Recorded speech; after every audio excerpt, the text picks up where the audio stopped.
ये 3 आप प्रश्न अपने से पूछ लेंगे ना तो आपको पता चल जाएगा कि आपके देश पर संविधान का शासन है या नहीं, देश संविधान के अनुसार चल रहा है या नहीं।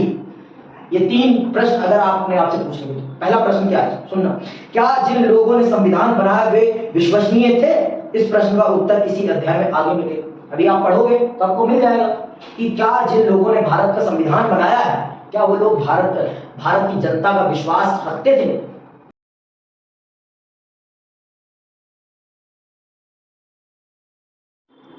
जय हिंद साथियों, मैं अंकित कुमार यादव आप सभी का स्वागत करता हूं सृष्टि ज्ञान केंद्र में, जहां हम कक्षा 11वीं की पॉलिटिकल साइंस का फर्स्ट चैप्टर पढ़ रहे हैं, जिसका नाम है संविधान क्यों और कैसे, जिसमें हमने अनेक विषयों को पढ़ लिया है। और लास्ट क्लास में हमने पढ़ा था कि राष्ट्र की बुनियादी पहचान किस प्रकार से विकसित होती है, और आज हम चल रहे हैं समझने कि एक संविधान किस प्रकार से एक राष्ट्र में अपनी सत्ता को स्थापित करता है, वो कौन कौन से तत्वों को अपने अंदर सम्मिलित करता है जिससे कि उसे एक राष्ट्र में एक पहचान मिलती है, उसकी सत्ता स्थापित होती है। तो चलिए पढ़ते हैं और समझते हैं कि किस प्रकार से संविधान अपनी सत्ता को स्थापित करता है।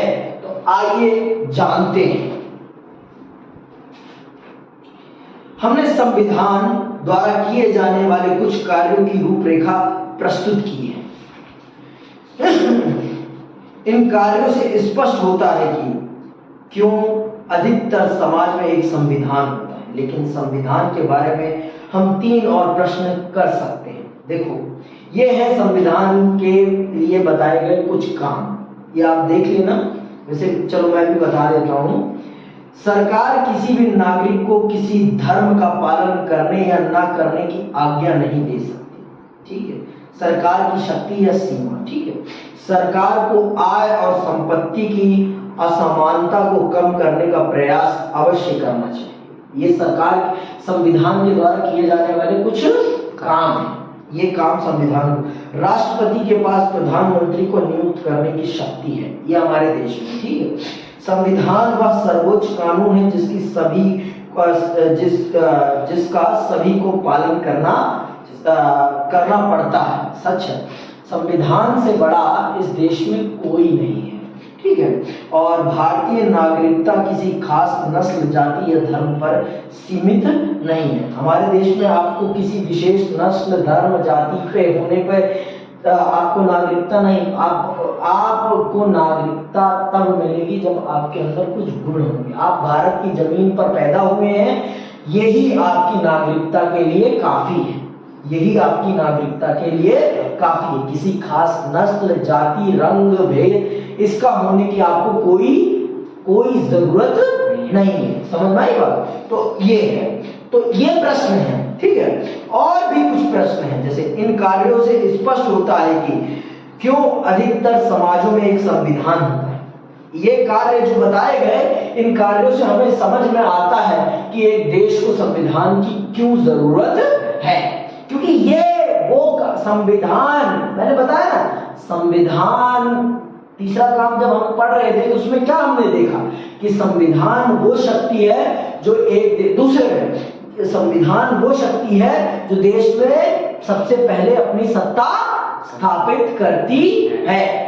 देश में सबसे पहले सत्ता स्थापित करने वाला कोई होता है तो वो कौन होता है? संविधान होता है, जो अपनी सत्ता को स्थापित करता है और फिर उसके हिसाब से, उसके अकॉर्डिंग पूरा देश चलता है, उसके अकॉर्डिंग फिर पूरा देश चलता है। ये आपने देखा है, ये सुना भी है और ये समझा भी है आपने। ये देखा, सुना, समझा, सब कुछ है आपने, ठीक है। आगे सुनो। लेकिन संविधान के बारे में हम 3 और प्रश्न कर सकते हैं, और 3 प्रश्न हम पूछ सकते हैं। वो 3 प्रश्न क्या है, सुनना ध्यान से। संविधान क्या है? संविधान क्या है? संविधान कितना प्रभावी है? क्या संविधान न्यायपूर्ण है? ये बहुत महत्वपूर्ण प्रश्न है, बहुत ही महत्वपूर्ण। ये 3 प्रश्न जो मैंने आपसे करे, संविधान क्या है, संविधान कितना प्रभावी है, क्या संविधान न्यायपूर्ण है।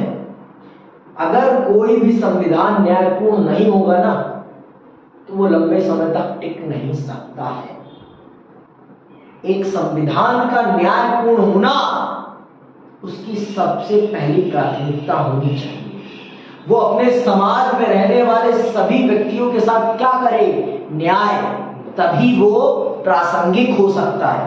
पहला काम में यही तो है ना संविधान का, कि वो अपनी जनता को क्या दिलाए? विश्वास कि मैं आपके साथ क्या करूंगा? न्याय, मैं आपको न्याय दूंगा अपने माध्यम से। यही है ना पहला काम संविधान, आपको क्या दिलाना? विश्वास, कि आप मुझ पर विश्वास करें, आपके साथ अगर कुछ गलत होगा तो न्याय दिलाने का काम मैं करूंगा, न्याय दिलाने का काम मैं करूंगा। समझ में आई बात? वो चीज समझने वाली बात, ठीक है। अधिकतर देशों में संविधान एक लिखित दस्तावेज के रूप में होता है। हमारे देश में भी है। हमारे देश का संविधान कैसा है? हमारे देश का संविधान एक लिखित दस्तावेज, एक लिखित दस्तावेज है, ठीक है, होता है, जिसमें राज्य के बारे में कई प्रावधान होते हैं। यह प्रावधान बताते हैं कि राज्य का गठन कैसे होगा और वह किन सिद्धांतों का पालन करेगा। संविधान देख लो क्या है? संविधान एक लिखित दस्तावेज है। सुन लो ध्यान से, संविधान एक लिखित दस्तावेज है, अथवा वो उस देश की राजनीतिक कार्य प्रणाली के ऊपर प्रकाश डालती है, उसके सिद्धांतों के ऊपर प्रकाश डालती है। दिखा ना, जिसमें राज्य के बारे में कई प्रावधान होते हैं। या प्रावधान बताते हैं कि राज्य का गठन कैसे होगा, गठन कैसे होगा और वह किन सिद्धांतों का पालन करेगा। जब हम किसी देश के संविधान की बात करते हैं तो सामान्य रूप से हम उसी दस्तावेज का जिक्र कर रहे होते हैं, लेकिन कुछ देशों जैसे इंग्लैंड के पास कोई दस्तावेज नहीं है। इंग्लैंड के पास कोई दस्तावेज नहीं है, संविधान जैसा कोई दस्तावेज नहीं है। उनके पास एक सूची है, उनके पास क्या है? लिस्ट ऑफ वर्क है, लिस्ट ऑफ वर्क, ठीक है, अभी देखना। लेकिन कुछ देशों जैसे इंग्लैंड के पास ऐसा कोई दस्तावेज नहीं है जिसे संविधान कहा जा सके, बल्कि उनके पास दस्तावेजों और निर्णयों की एक लंबी श्रृंखला है जिसे सामूहिक रूप से संविधान कहा जाता है। अंततः हम कह सकते हैं कि संविधान वह दस्तावेज या दस्तावेजों का पुंज है जो उन कार्यों को करने का प्रयास करता है जिसका ऊपर उल्लेख किया गया है। तो आप कह सकते हैं कि संविधान वो दस्तावेज है या वो उन दस्तावेजों का पुंज है जो एक देश को सैद्धांतिक रूप से चलाने के लिए एक मार्ग प्रशस्त करता है, मतलब मार्गदर्शन करता है कि एक देश को इस रास्ते पर चलना चाहिए और इस प्रकार से चलना चाहिए। लेकिन विश्व में अनेक संविधान केवल कागज पर ही होते हैं, वे केवल थोथे शब्द होते हैं और कुछ नहीं। महत्वपूर्ण प्रश्न यह है कि कोई संविधान कितना प्रभावी है, उसे कौन सी बात प्रभावी बनाती है, कौन सी बात यह सुनिश्चित करती है कि लोगों के जीवन पर वास्तव में उसका प्रभाव पड़ा है। संविधान का प्रभावी होना अनेक कारणों पर निर्भर करता है। देखो, सबसे बड़ी चीज, अगर संविधान प्रभावशाली नहीं है ना तो वो सिर्फ एक थोथी किताब रह जाएगा। अगर वो इफेक्टिव नहीं है तो वो सिर्फ रद्दी, उसके अलावा कुछ नहीं है। बहुत सारे देशों में संविधान तो बने लेकिन वो संविधान के हिसाब से वो देश नहीं चले, तो उस देश में वो संविधान क्या बन गया? रद्दी किताब बन गई, उसके अलावा उसका कोई महत्व नहीं रहा। संविधान बनाना बड़ी बात नहीं है, संविधान बनाकर उस पर अमल करना बड़ी बात है। और कोई भी संविधान ना कुछ चीजों के ऊपर चलता है, कुछ बातें होती हैं जो उसे सबसे ज्यादा प्रभावी बनाती हैं, सबसे ज्यादा प्रभावी। जैसे मैंने एक चीज बताई आपको, क्या कि संविधान न्यायपूर्ण होना चाहिए। अगर संविधान अपनी जनता को न्याय दे रहा है तो वो प्रभावी होगा ही होगा, संविधान प्रभावी होगा ही होगा। तो संविधान बनाना बड़ी बात नहीं है, उसको प्रभावशाली बनाना बड़ी बात है, उसको इफेक्टिव बनाना बड़ी बात है, समाज में उसका दबदबा हो, ये करना बड़ी बात है। तो चलिए अब हम चल रहे हैं समझने कि एक संविधान में वो कौन सी बातें होती हैं जो एक संविधान को क्या बनाती हैं, इफेक्टिव। वो कौन सी चीजें हैं जो एक संविधान को इफेक्टिव बनाती हैं और जिससे कि वो जीवंत बना रहता है, जो उसे जीवंत बनाती हैं, जो उसे जीवंत समाज में उसका अस्तित्व स्थापित करती हैं। अगर आज हमारा संविधान 70 साल से या मान लीजिए 72 साल से भारत का नेतृत्व कर रहा है, 71 साल से नेतृत्व कर रहा है भारत का, तो आप समझिए कि भारत का संविधान कितना इफेक्टिव है, भारत का संविधान कितना इफेक्टिव है और उससे इफेक्टिव क्या बनाता है ये जानना हमारे लिए जरूरी है। तो चलिए समझाता हूं मैं आपको कि एक संविधान में वो कौन कौन सी बातें होती हैं जो एक संविधान को इफेक्टिव बनाती हैं। तो आइए, संविधान को प्रचलन में लाने का तरीका, प्रचलन, ठीक है, इसका मतलब है कि कोई संविधान कैसे अस्तित्व में आया, किसने संविधान बनाया और उसके पास इसे बनाने की कितनी शक्ति थी। देखो, संविधान को इफेक्टिव बनाने का सबसे पहला तरीका है कि उस संविधान को बना कौन रहा है, उस संविधान को बना कौन रहा है, उस संविधान को कौन बना रहा है, ये सबसे बड़ी बात होती है। जैसे घर में भी होता है,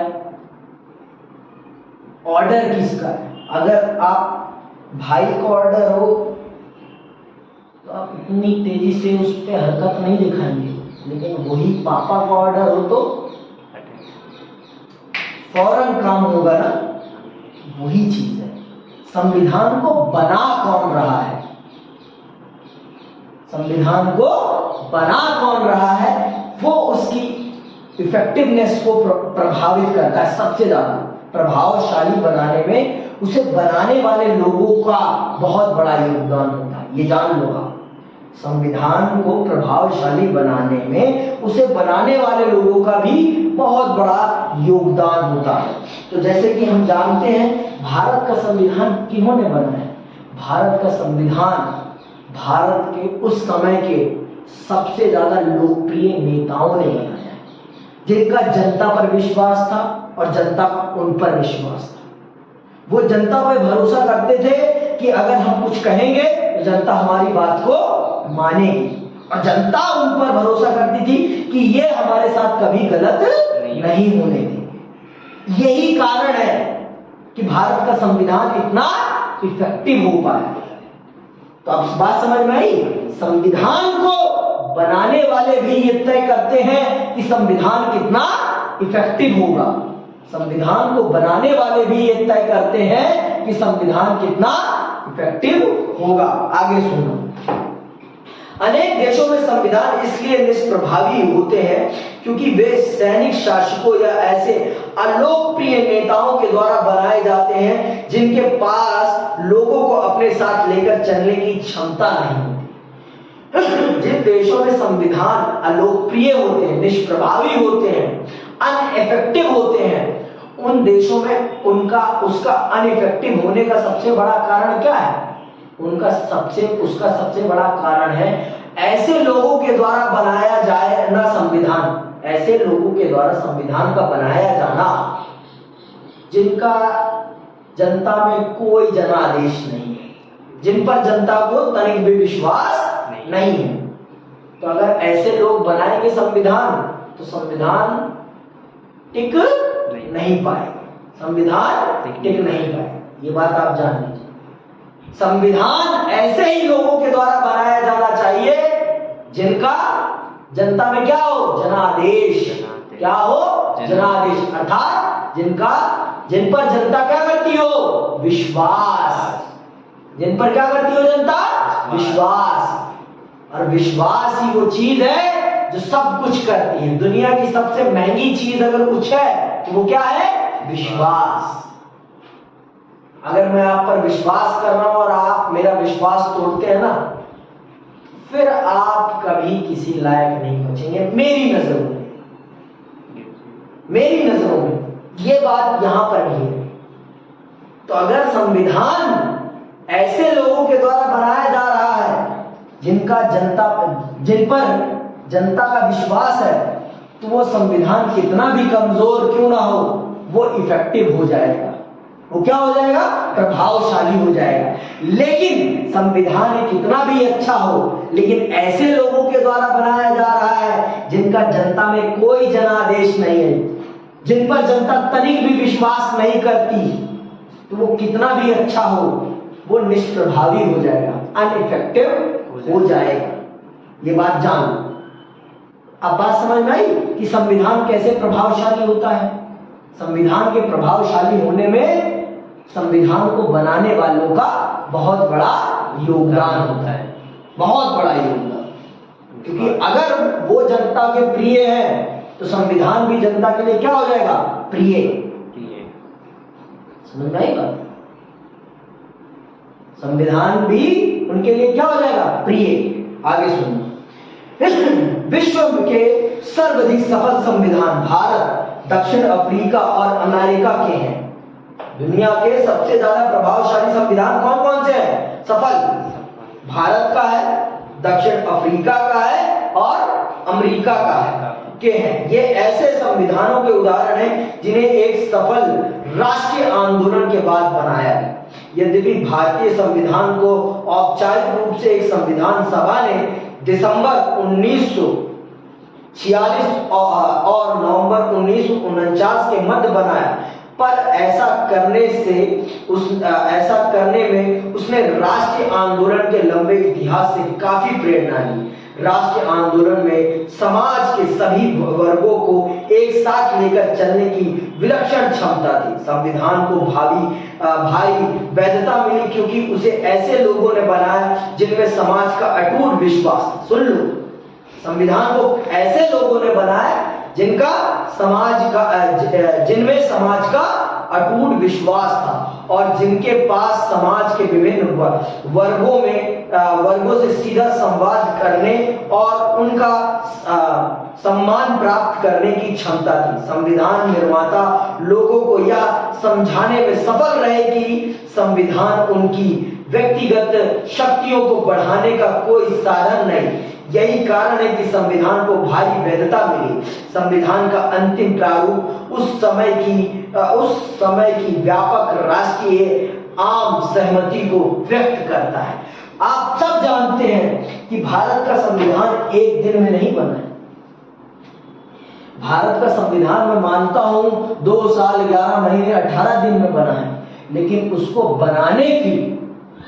बनाने की जो प्रक्रिया थी ना, और उसको बनाने के लिए जो रूपरेखा तैयार की गई थी, वो तैयार होने में 100 साल का समय लगा था। 100 साल। हमने अपने आजादी के लिए कितने साल संघर्ष किया? 150 साल संघर्ष किया। 150 साल, समझ रहे हो? 150 साल संघर्ष किया, तब जाकर हमें हमारी आजादी मिली। तो वो जो संविधान बना ना, वो उस 150 साल के परिश्रम का परिणाम था। वो उस 150 साल के परिश्रम का परिणाम था। तब जाकर हमारा संविधान इतना बेहतरीन संविधान बना। मैंने कहा कि संविधान कितना भी कमजोर क्यों ना हो, लेकिन अगर उसे बनाने वालों में जनता का विश्वास है, तो वो संविधान कितना भी कमजोर क्यों ना हो, वो सफल हो जाएगा। लेकिन अगर जनता का जो लोग संविधान बना रहे हैं उन पर विश्वास नहीं है, तो वो संविधान कितना भी अच्छा क्यों ना हो, वो कभी टिक नहीं पाएगा। ये बात जान लो आप। आई बात समझ में? तो हमारा संविधान उन लोगों ने बनाया था जिन लोगों ने भारत की आजादी के लिए देश को एकजुट किया था, भारत को एकजुट किया था और भारत की जनता का क्या किया था, प्रतिनिधित्व किया था। पंडित जवाहरलाल नेहरू, सरदार वल्लभ भाई पटेल, डॉक्टर भीमराव अंबेडकर, डॉक्टर राजेंद्र प्रसाद, बड़े बड़े लोग जिनकी जनता में क्या थी, बहुत ही ख्याति थी, लोकप्रिय, बहुत ही लोकप्रिय लोगों ने बनाया था और इन पर जनता आंख मूंद कर विश्वास करती थी। मौलाना आजाद साहब बहुत बड़े बड़े लोग थे, सर्वपल्ली राधाकृष्णन, बहुत बड़े बड़े लोगों ने भारत के संविधान को बनाने में योगदान किया। समझ में आई बात? और ये ऐसे लोग थे जिन पर जनता क्या करती थी, विश्वास। इसीलिए ये संविधान, भारत का संविधान प्रभावशाली होता है। मैं मानता हूं कि भारत का संविधान 1946 से 1949 के बीच में बन के तैयार होता है, लेकिन इसको बनाने के लिए जो रूपरेखा होती है वो कितने सालों की होती है, वो 150 सालों की होती है। 150 साल। समझ में आई बात? इतना बड़ा संघर्ष के बाद हमारा देश आजाद होता है और फिर आजाद होता है तो हमने आंदोलन के समय पर ही बहुत सारे विषयों पर क्या आम सहमति बना ली थी कि हम ऐसा देश बनाएंगे अपना, आजाद होने के बाद हमारा देश ऐसा होगा, हम ऐसी रूपरेखा से अपने देश को चलाएंगे, हम ऐसे रूपरेखा से अपने देश को चलाएंगे। समझ में आई बात? तब जाके भारत बना है। भारत एक दिन में नहीं बना है, भारत एक दिन में नहीं बना है। भारत का संविधान, और भारत के संविधान को लल्लू पंजू लोगों ने नहीं बनाया है, भारत के संविधान को उन लोगों ने बनाया है जिन पर जनता क्या करती थी, अटूट विश्वास। विश्वास नहीं, अटूट विश्वास। जनता को भरोसा था कि ये लोग हमारे साथ कभी भी गलत नहीं कर सकते, और इनको भी भरोसा था कि अगर हम ये बनाएंगे, हम कुछ बनाएंगे तो हमारी जनता उस पर अमल करेगी, हमें ना उम्मीद नहीं करेगी। इसलिए भारत का संविधान सफल है। समझ में आई बात? आगे सुनो।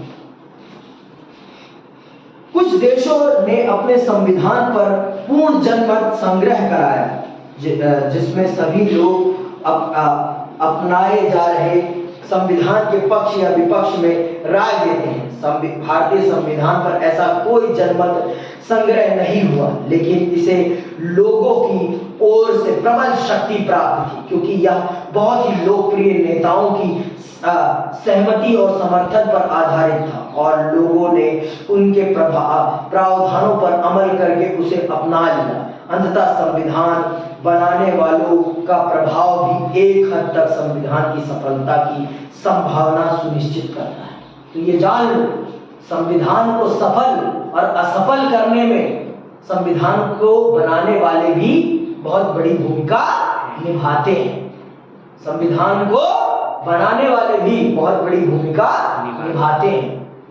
अब अगला, अब ये समझो कि संविधान को दूसरी वो कौन सी चीज होती है जो प्रभावी बनाती है, वो दूसरी वो कौन सी चीज होती है? तो सुनना, संविधान के मौलिक प्रावधान, संविधान के मौलिक प्रावधान। आप सब जानते हैं, आप जानते हैं इस बात को कि हमारा संविधान हमें कुछ अधिकार मुहैया कराता है, हमें कुछ अधिकार मुहैया कराता है, बखूबी जानते हैं इस बात, है ना, कि हमारा संविधान हमें कुछ अधिकार मुहैया कराता है और उन्हीं अधिकारों को वो बहुत अच्छे से प्रोटेक्ट भी करता है, ये भी जानते हैं। अभी सुनना ध्यान से, चलो पढ़ के समझाते हैं हम आपको बेहतरीन तरीके से। एक सफल संविधान की यह विशेषता है कि वह प्रत्येक व्यक्ति को संविधान के प्रावधानों का आदर करने का कोई कारण अवश्य देता है। एक सफल संविधान वही होता है जो अपने हर नागरिक को कोई ना कोई एक ऐसा कारण देता है कि उसका हर नागरिक उसमें विश्वास करे, भरोसा करे। समझ में? तो भारत का संविधान अपने हर नागरिक को ये अवसर देता है, ये उम्मीद देता है कि अगर तुम मुझ पर भरोसा करोगे तो तुम्हारे साथ अन्याय नहीं होने दूंगा। अगर तुम मुझ पर भरोसा करोगे तो मैं तुम्हारे साथ अन्याय नहीं होने दूंगा। भारत का संविधान अपने देश की जनता के साथ ये करता है, ये विश्वास देता है उनको कि अगर तुम मुझ पर भरोसा करोगे तो तुम्हारा भरोसा मैं टूटने नहीं दूंगा। ये बात जान लो। आगे सुनो। उदाहरण के लिए जिस संविधान में बहुसंख्यकों को समाज के अल्पसंख्यक समूहों का उत्पीड़न करने की अनुमति दी गई हो, वहां अल्पसंख्यकों के पास कोई कारण नहीं होगा कि वे संविधान के प्रावधानों का आदर करें। अगर मान लो जिस देश का संविधान अपने बहुसंख्यक लोगों को, मतलब जो ज्यादा संख्या में लोग हैं, उनको कम संख्या में रहने वाले लोगों पर अत्याचार करने का अधिकार दिया जाएगा, तो वो कम संख्या वाले लोग उस संविधान पर भरोसा कर पाएंगे? तो वो उस संविधान का आदर करेंगे? अभी नहीं समझ में आया ना? चलो मैं बताता हूं। मान लो, देखो इसको ना सांप्रदायिक मत बनाना, इसे गलत मत लेना, मैं समझाने के लिए कर रहा हूं। जैसे मैं आपको समझा रहा हूं, जैसे मान लो आप जानते हो कि भारत हिंदू प्रधान राष्ट्र है। भारत में सबसे ज्यादा संख्या में अगर किसी धर्म के मानने वाले हैं तो वो कौन से धर्म के मानने वाले हैं? हिंदू धर्म के। किस धर्म के? हिंदू धर्म के। अगर भारत का संविधान हिंदू धर्म के लोगों को यह अधिकार दे कि वो भारत में रह रहे अल्पसंख्यक धर्म के लोगों पर अत्याचार करे, तो क्या वो अल्पसंख्यक, चाहे वो मुसलमान हो, चाहे वो ईसाई हो, चाहे वो बौद्ध हो, चाहे वो सिख हो, चाहे वो जैन हो, तो वो क्या भारत के संविधान पर भरोसा करेंगे? हाँ? अगर हम उनके ऊपर अत्याचार करेंगे तो वो भरोसा करेंगे? वो भारत के संविधान को मानेंगे? कहां से मानेंगे? क्यों मानेंगे? जब आप मेरी प्रोटेक्शन ही नहीं कर रहे तो मैं आपकी क्यों बात मानूंगा भाई? क्यों मानूंगा बताओ? आप तो बहुसंख्यक लोगों को मुझ पर अत्याचार करने का क्या दे रहे हैं? अधिकार दे रहे हैं, तो मैं आप पर विश्वास करूंगा? आप तो मेरी जान लेने का अधिकार दे रहे हैं किसी को, तो मैं आप पर विश्वास करूंगा? आपकी बातों पर अमल करूंगा? नहीं करूंगा ना? तो ये चीज समझो आप। तो अगर इस प्रकार का कोई संविधान करता है जो अपने दो समुदायों में भेदभाव रखता हो, वो संविधान लंबे समय तक टिक नहीं सकता, वो देश भी लंबे समय तक नहीं टिक सकता। पर भारत का संविधान ऐसा है, भारत का संविधान किसी भी धर्म की जनता, किसी भी जाति की जनता के साथ किसी भी प्रकार के भेदभाव को स्वीकृति नहीं देता। वो किसी भी प्रकार के भेदभाव को स्वीकृति नहीं देता, वो हर प्रकार के भेदभाव को दंडनीय मानता है। किसी भी प्रकार का भेदभाव भारत में स्वीकार्य नहीं है, ये बात जानिए आप। भारत का संविधान किसी भी प्रकार की, तो ये है दूसरी चीज। जब हम सबको समान नजर से देखेंगे तो सब हम पर भी समान भरोसा करेंगे। जितना आप मुझ पर भरोसा करेंगे उतना ही वो भी मुझ पर भरोसा करेंगे। अगर मैं आपको इनको मारने का अधिकार दूंगा तो ये मुझ पर भरोसा करेंगे, और मैं आपको भी उतने ही अधिकार दूं और इनको भी उतने ही अधिकार दूं, तो दोनों मुझ पर भरोसा करोगे ना? ये बात है। तो भारत का संविधान क्या करता है? भारत का संविधान अपने दोनों नागरिकों को, सभी नागरिकों, बहुसंख्यकों को जितने अधिकार है उतने ही अल्पसंख्यकों को भी अधिकार देता है। अल्पसंख्यकों को थोड़ा ज्यादा ही दे देता है। समझ में आई बात? जितनी कानूनी शक्ति भारत के संविधान ने बहुसंख्यकों पे लगाई है ना, उतनी अल्पसंख्यकों पे नहीं लगाई है। समझ में आई बात? आगे सुनो।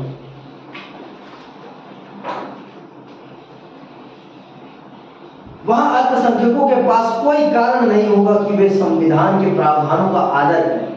कोई संविधान अन्य लोगों की तुलना में कुछ लोगों को ज्यादा सुविधा देता है या सुनियोजित ढंग से समाज के छोटे मोटे समूहों की शक्ति को और मजबूत करता है, तो उसे जनता की निष्ठा मिलनी बंद हो जाएगी।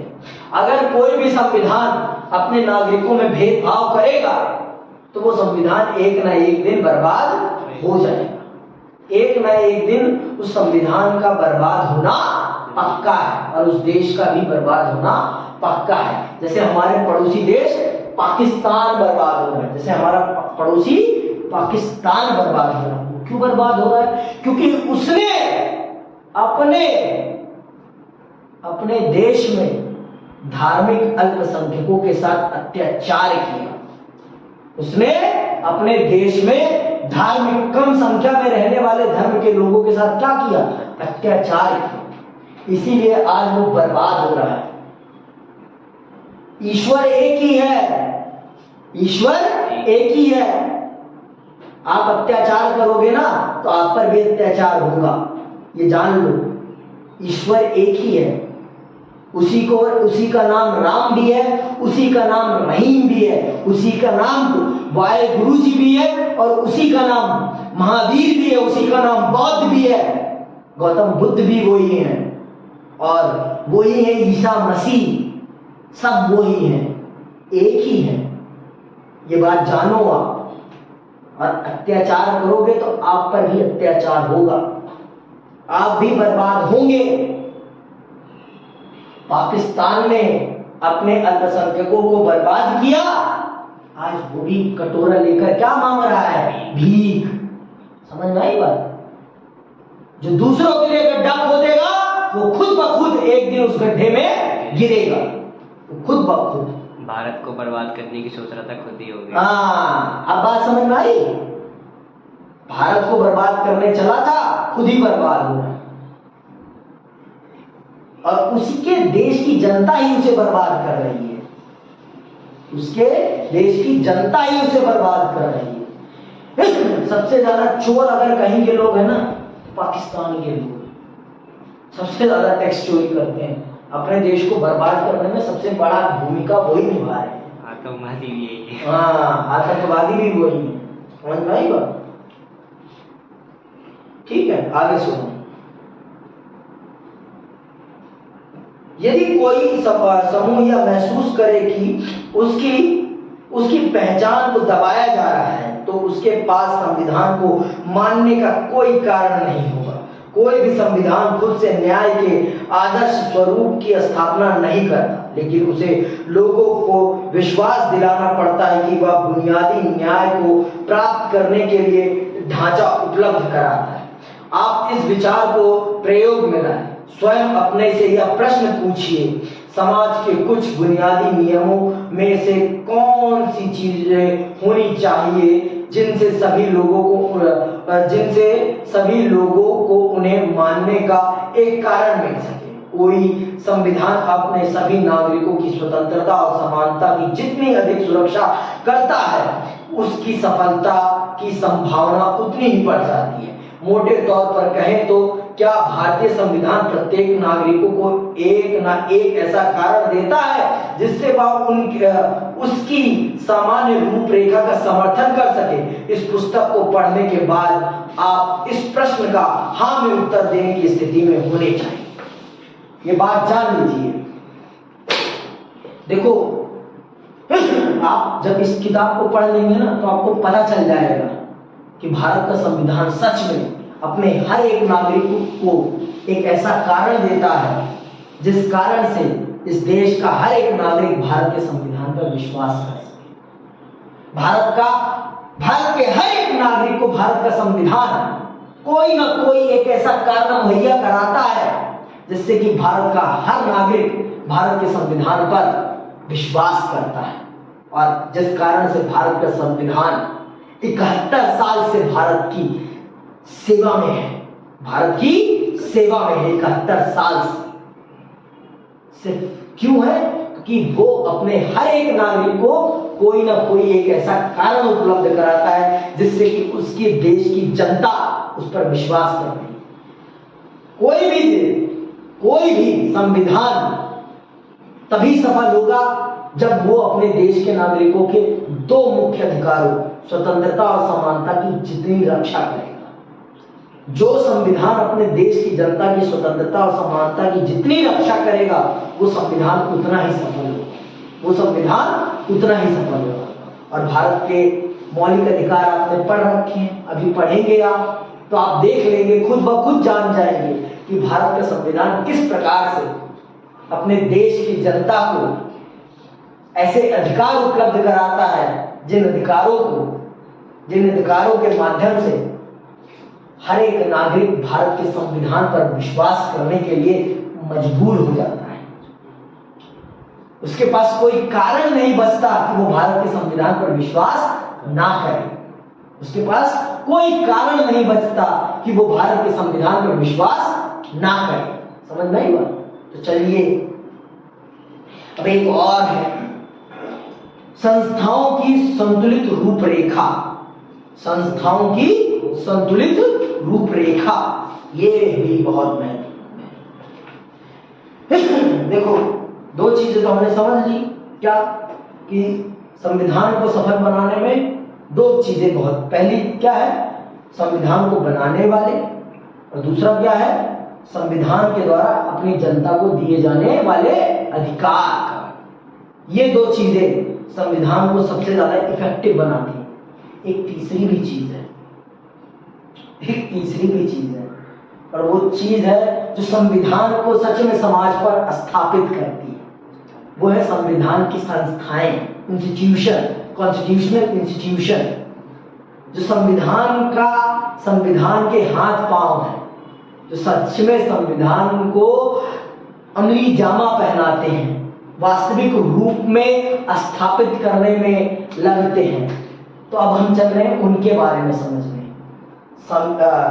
संस्थाओं की संतुलित रूपरेखा।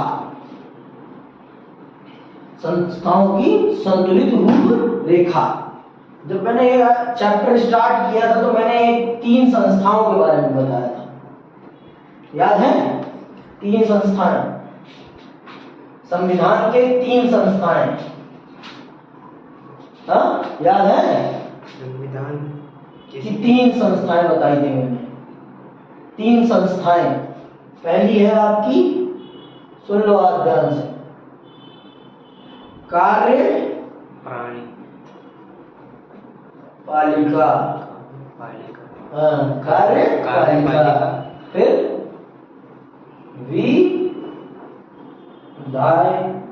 विधायिका और वो फिर न्यायपालिका।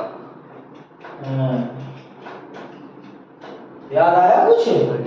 ये वो 3 संस्थाएं हैं। ये संविधान के हाथ पांव हैं, हाथ पांव और आंख संविधान में हाथ पैर, हाँ हाथ पैर और आंख है, जिनके माध्यम से संविधान अपने आप को अमली जामा पहनाता है। ये वो है 3 संस्थाएं, ठीक है? तो ये है आपकी 3 वो संस्थाएं जिनके माध्यम से आपका संविधान समाज पर अपने आप को लागू करता है। चलिए आइए समझते हैं कि इन तीनों संस्थाओं के बीच में संविधान किस प्रकार से संतुलन साधता है, इन तीनों की शक्तियों में किस प्रकार से संतुलन साधता है। ये तीनों पर, इन तीनों को एक साथ रखना बहुत जरूरी है। एक लोकतांत्रिक देश में इन तीनों की बहुत बड़ी भूमिका है। ये 3 जो है ना, ये 3 बहुत बड़ी चीज है। यही 3 पूरे देश को चलाने का काम करते हैं, यही 3। और इनमें से अगर एक भी डगमगाया ना तो देश भी डगमगा सकता है। तो इसीलिए संविधान में ना इन तीनों की शक्तियों को बहुत ही संतुलित तौर पर नाप के बांटा है, बहुत ही सही तरीके कि अगर एक गलत करे ना तो दूसरा उसको सही करे।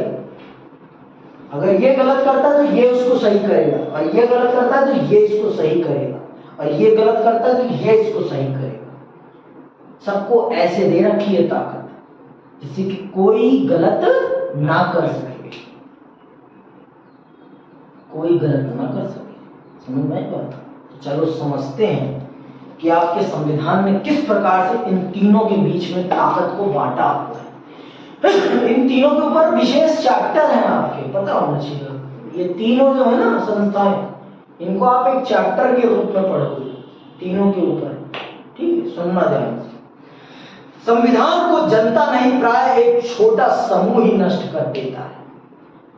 जनता कभी नष्ट नहीं करती, बर्बाद कुछ ही लोग करते हैं, कुछ ही लोग करते हैं बर्बाद। लंका को भी बर्बाद कुछ ही लोगों ने किया। सिर्फ किसने किया?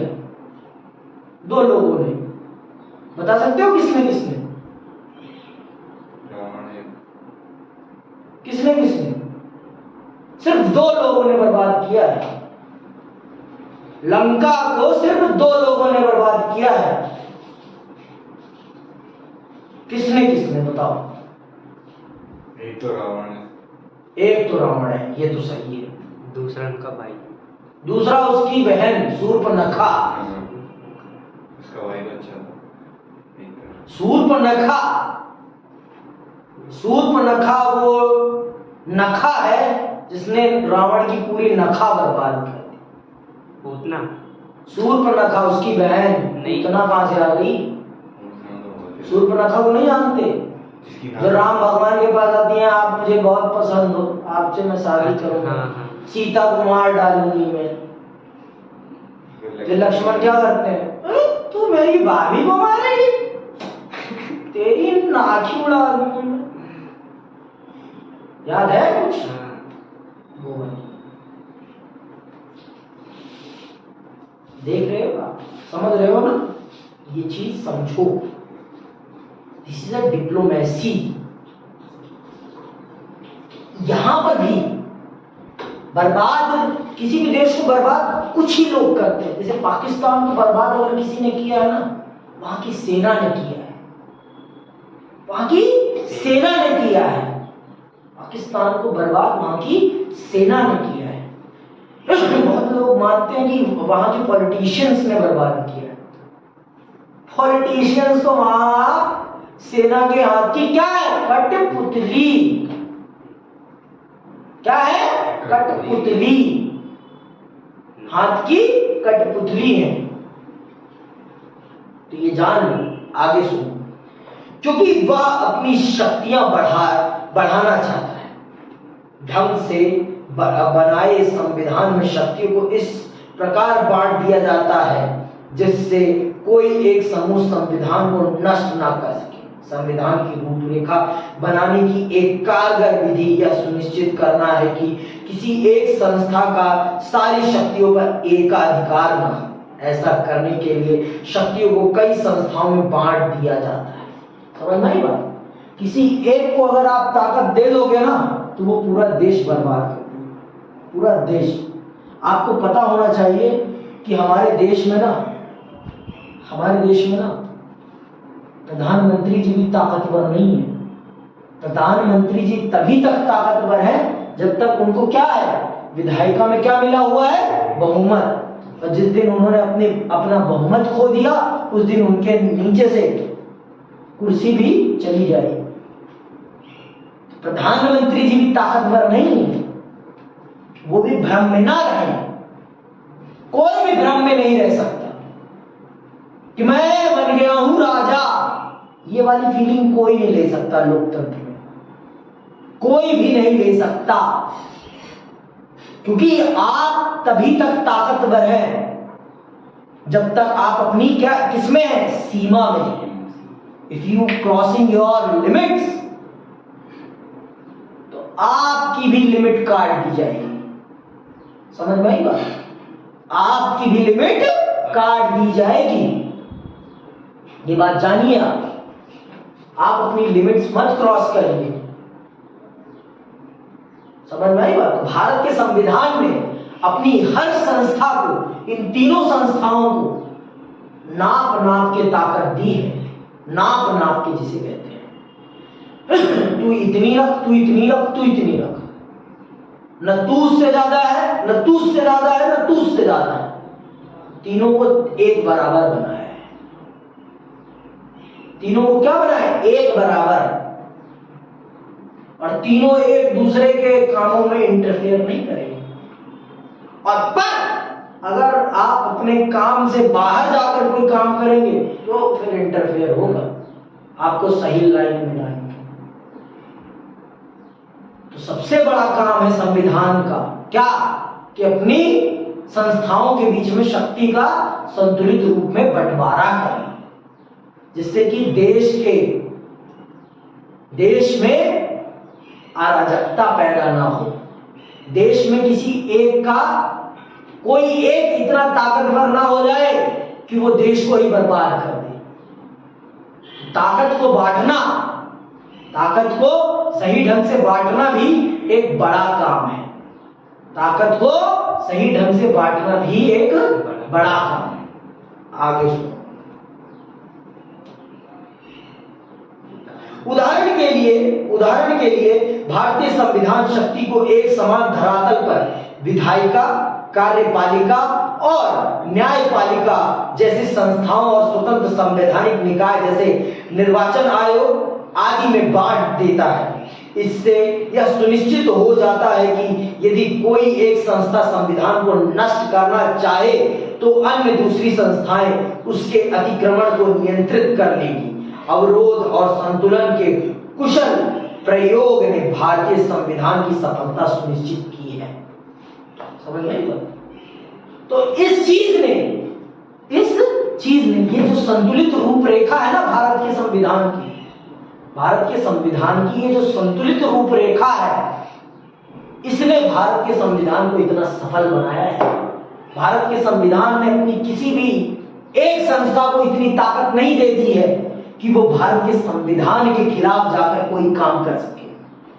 अगर कोई जाने का भी प्रयास करेगा ना तो उसे उसकी लाइन पर लाने के लिए दो और संस्थाएं हैं ना, वो उसे सही लाइन पे लाएंगी,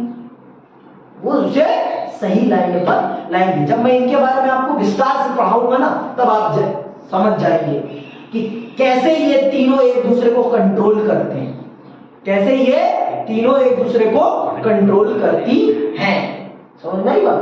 कैसे ये तीनों एक दूसरे को कंट्रोल करती हैं। समझ में आई बात? कैसे ये तीनों एक दूसरे को कंट्रोल करती हैं। आगे सुनो। संस्थाओं की रूपरेखा बनाने में इस बात का भी ध्यान रखा जाता है कि उनमें बाध्यकारी मूल्य, नियम और प्रक्रियाओं के साथ अपनी कार्य प्रणाली में लचीलापन का संतुलन होना चाहिए, जिससे वह बदलती आवश्यकताओं और परिस्थितियों के अनुकूल अपने को ढाल सकें।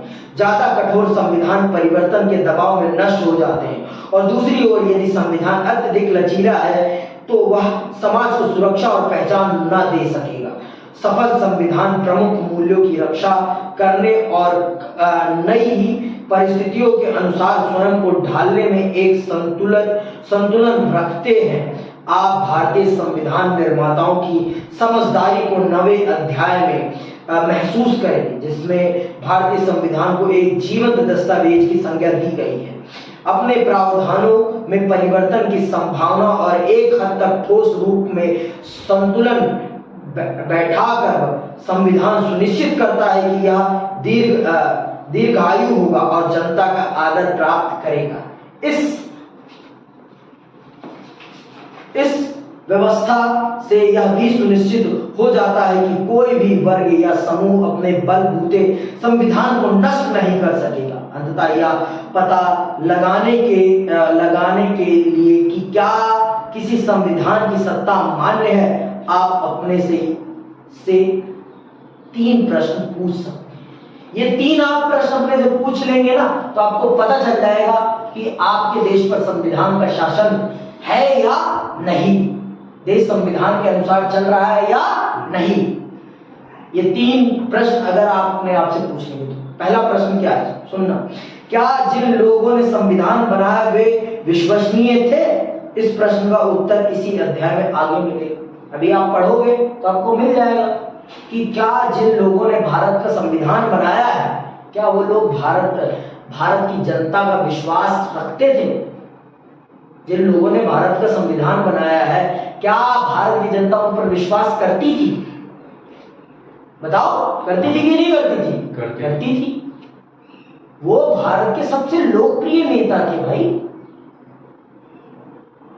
पंडित जवाहरलाल नेहरू, सरदार वल्लभ भाई पटेल, डॉक्टर राजेंद्र प्रसाद, भीमराव अंबेडकर, डॉक्टर सर्वपल्ली राधाकृष्णन, ये वो लोग हैं